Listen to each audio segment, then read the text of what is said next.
Well, it's good to see you all. I'm glad you can join us for this last session. I think the best use of our time is just really to check in and then also talk about what happens next in terms of the submission process, the review process, and also just going forward, what your habits can continue to look like. So I will share my screen. Well, before I do that, let's just check in. I have not received any love notes, so to speak, in terms of submission statuses, which is okay. It's funny, I was like, oh, Valentine's Day this week. These will be like the best Valentines, getting these submissions forwarded. But don't worry. I know a lot of you are close, and I know I'm sitting on a few articles, manuscripts myself to read for you all to provide feedback. So don't worry if you haven't submitted, but I would love to hear just kind of where you are at the end of these 14 weeks and what your intent is. And you could speak about a manuscript that is very close or not so close, or you could just speak to anything that, no, let's just keep it to that. So kind of an update about your submission status. And I will go, we'll just popcorn style. So would anyone like to start? Yeah, I can start if it's okay. Sure. Hi everyone, nice to see you. Well, I haven't finished it yet, but I had the time to work on it, and I actually spent a lot of time just thinking about the theoretical model that I'm proposing in the article. So basically now I have half of the article written, the theoretical part almost ready with the hypothesis. My biggest problem there was just I was sitting for like an hour thinking about, okay, like which variable goes what way. I'm doing a statistical analysis with these variables, and I was sitting there for like hours like, thinking about how to do it. But now I think I have a final version. So what is basically left now is to write up the hypothesis. And I also have the data, as I mentioned to you earlier. So now basically I will have to just run the analysis.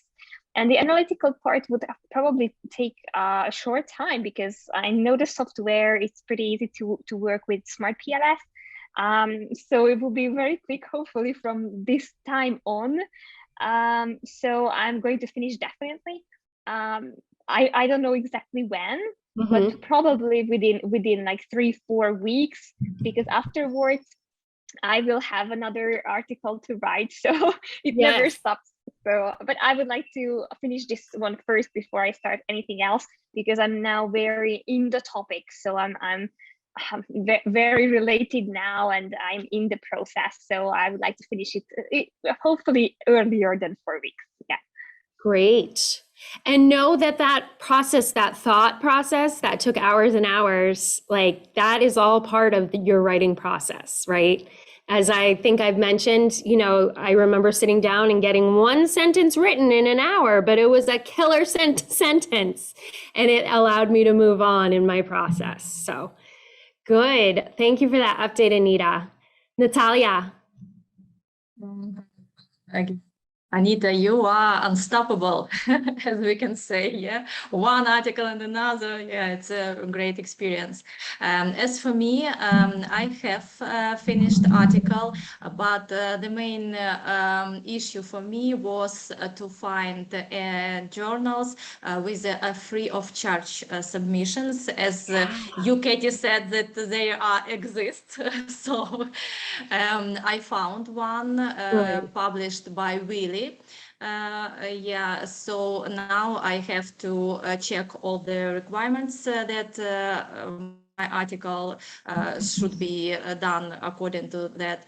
And then I will try to do step by step, as you mentioned in your instructions, how to write cover letter, how to find the editor's name, and so on. Yeah, it's quite useful. Thank you very much. Good. And also, by the way, about the sentence, how to write an hours and hours. I know even one applications with the name Write or Die. When you have to write and don't look on your sentences before you finished this part of your thought, and then you have to check and correct, because it's a different process, right? And correct what you have done. Great. Good. So Thanks a lot, Katie. Oh my gosh, my pleasure. So are you thinking soon? What is your time frame? I guess in 2 weeks. In 2 weeks, I will correct references, tables, figures, and so on. All the minor little edits, that takes time. Good. Yeah. And also, I'm waiting for your feedback, because I'm sure that it will be quite useful for Very good. main idea. Yeah. Excellent. No, I will get to it. Thank you. Who else would like to share? I will. So, hi everyone. Andrella. Concerning the paper, I was busy in analyzing the data. So, because the data was, the data was already kind of available. So it took some time to work on the literature, to write the literature review, because I already have it in order to do the hypothesis and everything. Good. And so what's missing is the recommendations and the conclusion. And so that's why I was not a lot focused on finding a journal. So I think it's for me, it's the most difficult part. To identify a journal? Yes, to identify, to write them, and then to wait and to get so I think this would be, so it has to go in parallel with writing the recommendations, because we will send the abstract and then wait for the feedback, and so. But as you said, it was 14 weeks, but full of vacation, full of ups and downs, kids at home, work not, so many things that happened. Right. Life. Life, yeah. Life. So it's like balancing all aspects of life. Yeah. But it's an interesting experience, and I'm glad, because I had to commit. So if these workshops or these meetings did not exist, so I would always postpone deadlines. So I'm glad we have these gatherings, because I would be committed to myself, and I have to finish by this time, even if there is if we are late, or there are delays, but it's okay. Good. Well, thank you. Oh, I'm glad it was helpful. And I think, life does take over. There's always going to be something. Like I think my writing is the first thing to go. I would rather go to the gym or exercise, than write. It's always my first, scratch that, no time for that. So understandable.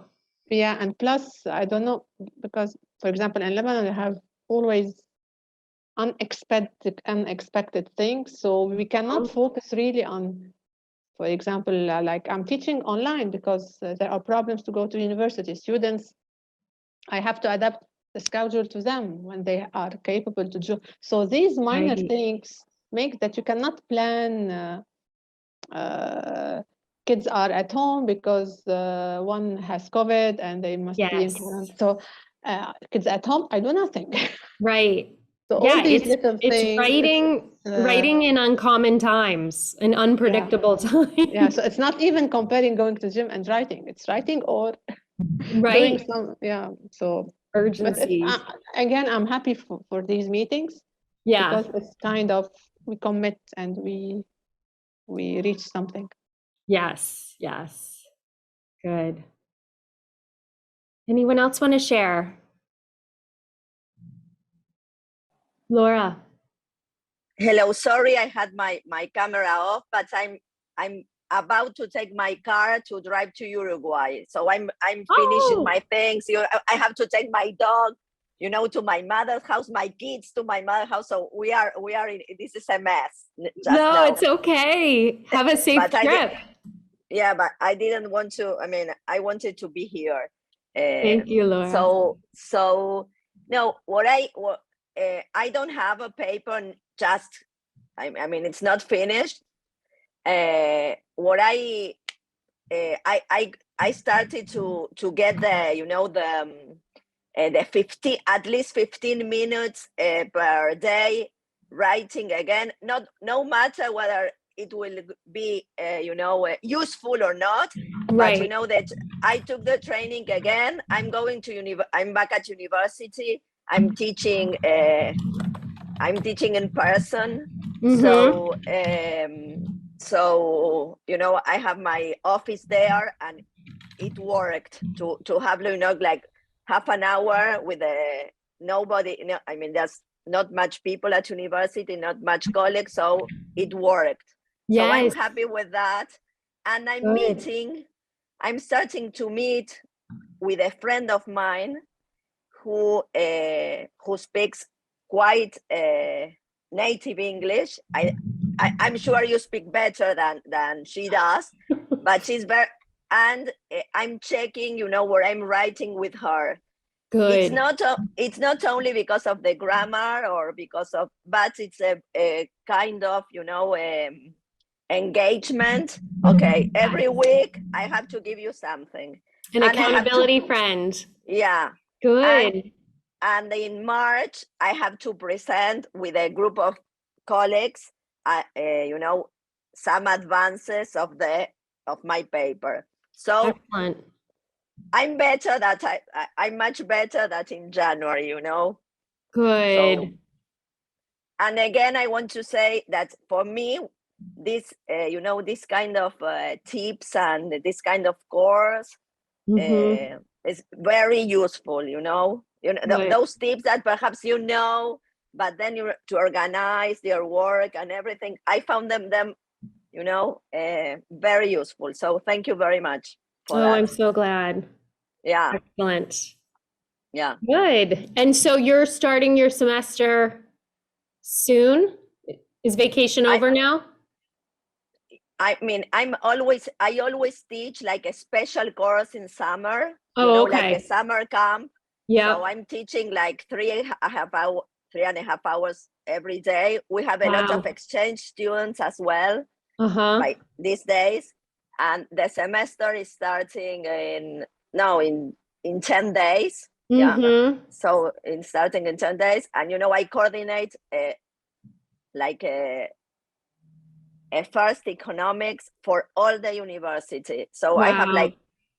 I have a lot of work now, but I'm okay. When you start working and all that, perhaps you have you are more efficient. Exactly, right? I think sometimes the more we have on our plate, the more efficient we are. Yeah, because the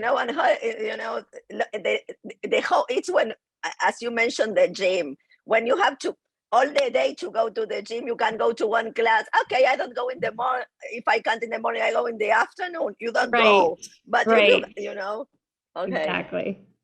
Thank you for sharing, Laura. No, it's okay. Thank you very much. Sure. Galbatrack, would you like to share? Yeah. Hi, everyone. I'm very happy to meet again. First of all, I would like to say that I have learned a lot from this training. For example, how to prepare a manuscript preparation and the references and ask knowledge section and other many things.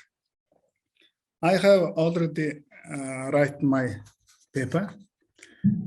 My paper topic is evaluating the outcome of online learning implementation, a case of secondary schools of Tarhan province, Mongolia. This is joint work with my master students. I already select my journal. This journal, my journal name is Creative Education, the online journal. Mm-hmm. How my article is review process. Yeah.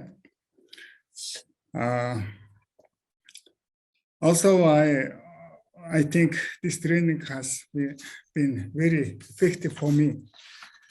The materials of Moodle, which is writing for publication, SUSE scholars follow on is large amount information that was useful for Good. training and research. An important part of this course was explaining to students how to publish articles in reputable international journals. Also, I understand there are plenty of ways to get my research out in the world, from broad scope of access journals to platforms. I'm very happy to involve with this training. Thank you. Great. Thank you so much. And yes, feel free to use the information that is on Moodle in your own contexts. Share it with colleagues, share it with students. You know, Yeah. it's all for your use. So I honestly built the class, you know, this 14-week course based on courses I have taken, which are similar. So spread the wealth, so to speak. Yeah. It Great. was great for me. Yeah, Thank for our you. students. Yeah. I'm so glad to hear. Thank you so much.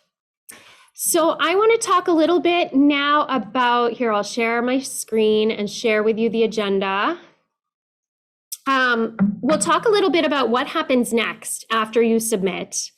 And then we'll think through a little bit about going forward, how you can continue your own writing process and a few tips there. And then you kind of have all started to dive into the nuggets that you're taking from these 14 weeks. But if there's time left, we'll kind of conclude in that fashion. So in terms of what happens next, what will happen is most of the journals that you're submitting to, I would imagine, are going to have a double-blind review, which means that you don't know who reviews your article and they don't know whose article they're reviewing, right? So it's this idea that you have not put your name in or on your draft anywhere, on your manuscript anywhere. And the people who are reviewing it will not know it's you. And likewise, you'll never know who reviewed your article. Okay, so that's what we mean by double-blind review. And you would be surprised, as a managing editor, I got so many journals with identifying information in them, right? So I would have to write back and say, please, you know, blind your review. And they would say, what does that mean? So if you cite yourself, for example, and I'm going to type right on this document, if you cite yourself, a person who didn't blind their, I forget the last time I published, I think it was 2019, a person who didn't blind their draft would include their last name and the manuscript, or however you cite in your particular style. What needs to happen instead is for you to write author 2019, right? So the idea is that they know that you have published and you're citing yourself, but you don't disclose who you are. Okay, I just want to make sure you're all clear on that, because that's a common thing that I saw where people would reveal. And so before I sent it off to an associate editor, I had to send it back to the author and have them blind their manuscript, so to speak. After that, after you submit your article, a managing editor, like I keep referencing myself, will look over and screen the manuscript for a few things. They will look to make sure it's blinded or anonymized throughout. They will make sure that it fits the journal criteria. And for each journal, that's going to be different. The managing editor will look for different things. I know for me, it was a pretty simple check. I had to make sure it was blinded. I had to make sure that the article was based on ethnographic research. And I had, because it was an anthropology publication, and I had to make sure that ethnographic was robust enough, right? So for us as a journal, that meant the editorial team decided that anything less than 1 year in a site of conducting ethnographic research wasn't robust enough. So I needed to go through and kind of look at their methodology and make sure, does it meet the cut? You know, were they in their site for over a year, sometimes 2 years, 5 years, whatever it might have been, right? That's just the type of research I dealt with. And then the other aspect I looked for was that it was, I think I looked for just that the research had been done in an ethical way, right? So that consent forms were initiated, et cetera. Okay, so that would either pass me or not. You know, I was sometimes rejecting articles if it didn't meet that criteria. Once it passed me, it would then go to the editorial team, right? And your manuscript should be matched, and I used matched lightly because not everyone on the editorial team will be a perfect match with what you're writing about. But I would pass it along to the editorial team to decide who is the best fit for this journal in terms of their area of or this manuscript rather, in terms of their area of expertise, right? So I might pass it on to Bob. And Bob, having expertise in this area, would reach out then to 3 reviewers who would then be assigned this manuscript. And believe me, he might reach out to 3. He'd try to get 3 reviews. It might take him 9 people to get just 3 people to agree, right? Because people are so bombarded with work. To review a manuscript takes more time, but it's this idea that you're giving back to your discipline, right? And you're contributing to your discipline by serving as a reviewer. We'll get into discussing that in a little bit. But ideally, Bob, the associate editor, would find 3 reviewers who were also, you know, relatively familiar with the content of the manuscript, and then they would review it, okay? They would provide Bob their feedback, and then Bob would make his recommendation to the journal editors. And usually there's like 1 or maybe 2 main editors, okay? So Bob would send his recommendation. This process, this review process, 1, trying to identify and secure people who will review a manuscript, and 2, getting them to do it, that can take months and months and months, and sometimes like up to a year, okay? So as we've talked about, your journal will disclose how rapid they are in time from submission to time of acceptance or first notification. And they actually, as a managing editor, again, I had to write reports, and I'd have to go through, and I kept data spreadsheets about, okay, they submitted on this date. It took us this long to get them, you know, their first indication, the author of the first indication, whether it was rejected or accepted or whatnot. If you're rejected, like on that first pass, it can take up to a week, right? It can be very quick. If you are under review and you go through review, that can take longer. So sometimes the fact that you're not hearing from a journal can be a good sign. It means it's probably under review in the eyes of reviewers and being read and critiqued and such. So after your article is reviewed and the editorial board is talking amongst themselves, you will get feedback. And you will either hear that in most cases, journals might vary, but in most cases, you'll hear that your article was Accepted without revision, which I've never heard of that happening, but that's the best case scenario, that it's ready to go to press. That doesn't usually happen. That it is accepted but contingent on minor revisions. That it is accepted contingent on major revisions, which is very common, or that it is rejected altogether. Now, a good journal, but again, this varies field to field, so I can't speak, for the fields that you're in, but a good journal will send feedback, even if it's rejected, right? They have taken the time, 3 people have reviewed it, they'll compile those reviews, and you'll get 3 reviews. And sometimes they align, the 3 people have similar things to say, and sometimes they don't, which can be very confusing when one person says, oh, this part was great, and the other person says, this part needs work, and it's the same portion of your article. But the idea is that you are taking that feedback and ideally improving your manuscript as a result.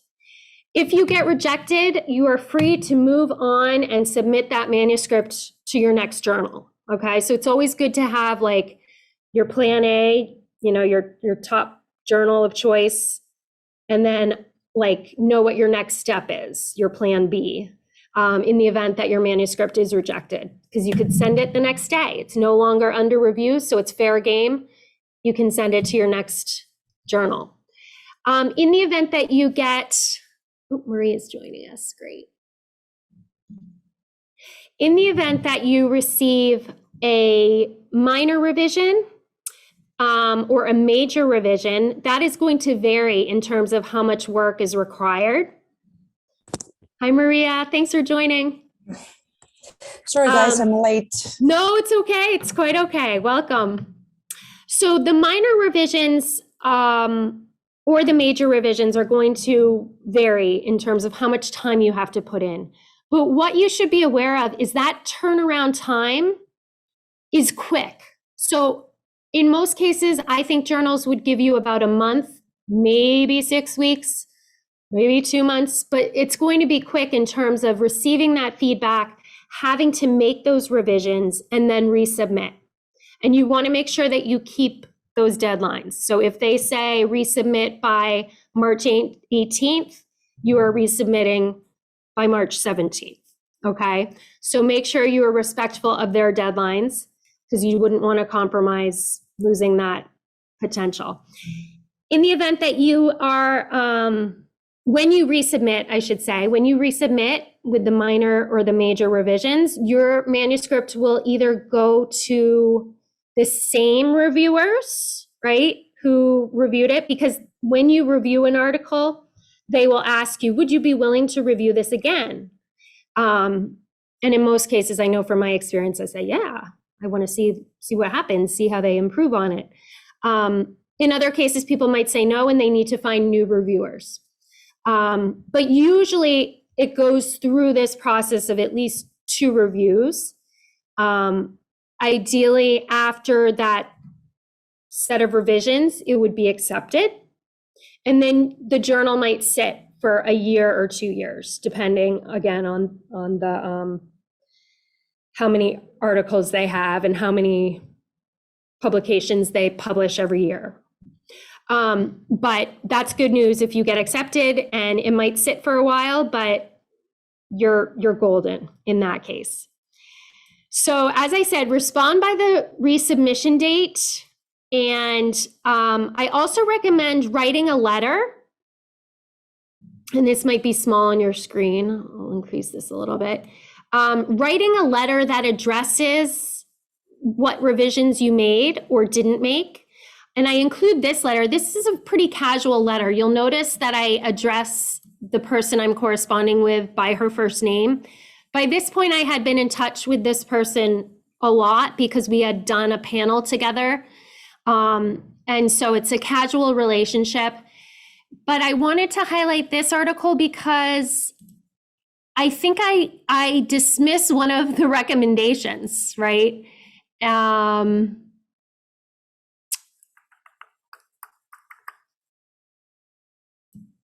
Okay, so I said had this idea. So at one point they wanted me to put a chart in or something. But I think the turnaround time was very quick on this. And so I explained that at this point, I can't make this chart, something to that effect. So I actually spoke back to the reviewer and included, my rationale for not being able to accommodate one of the recommendations. This was not a high stakes publication though, so I don't recommend doing that. What I do recommend doing is, in addition to a brief letter, a better practice is actually creating a chart. And you might already know this, but where you dissect and take out all of these reviewer comments, put them on one side of your chart, and then talk about what you did to address each of those comments. Okay, so by the end, you have numerous comments, you've shown them what you've done, and this would most likely be passed along with the next review. So the reviewer would get both your updated manuscript, and if it's a good managing editor, they'll also pass along this document, okay? This is also a good process for you because it makes sure that you have addressed all of the comments from the reviewers. Any questions on what I've talked about so far?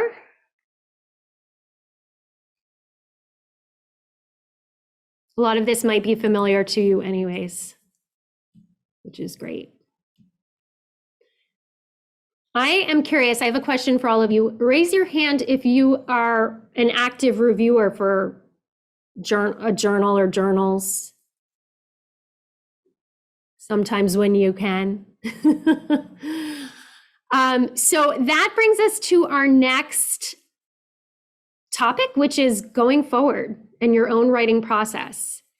I want to emphasize that you try to continue your own writing habits that either you formed and developed prior to this 14-week course, or that maybe you have altered since this 14-week course. Good writing is a process that happens frequently. It can be in very small increments.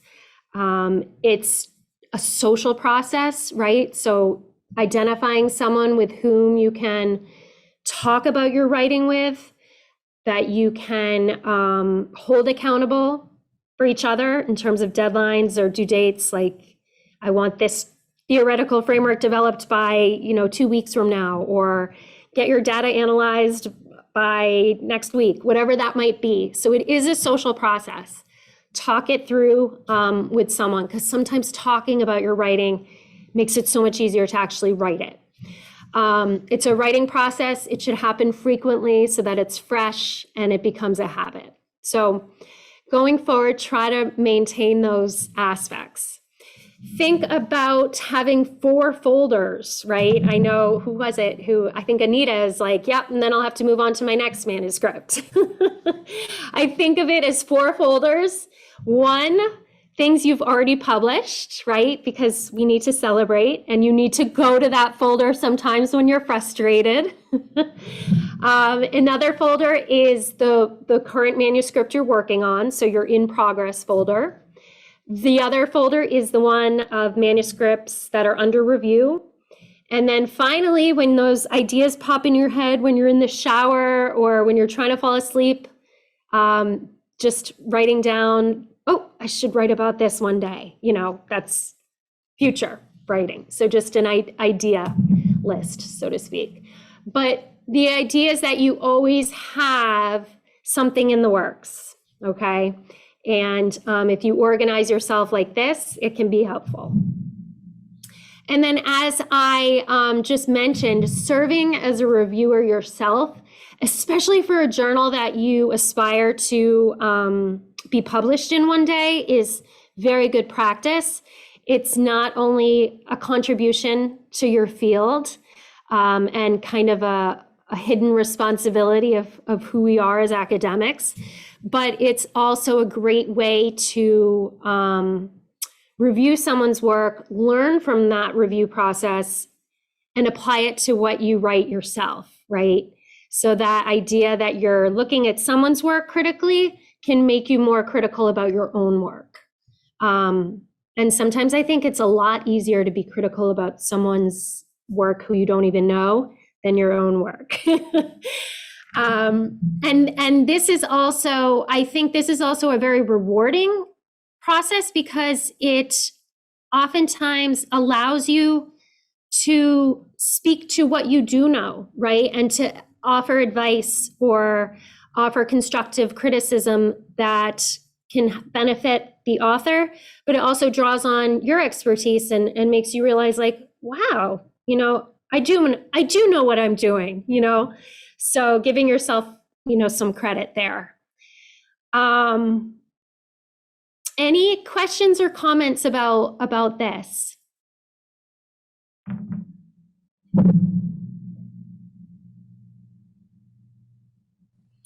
It's just a small comment. Cinderella, yes. It actually, this process is very similar to when we review a PhD thesis.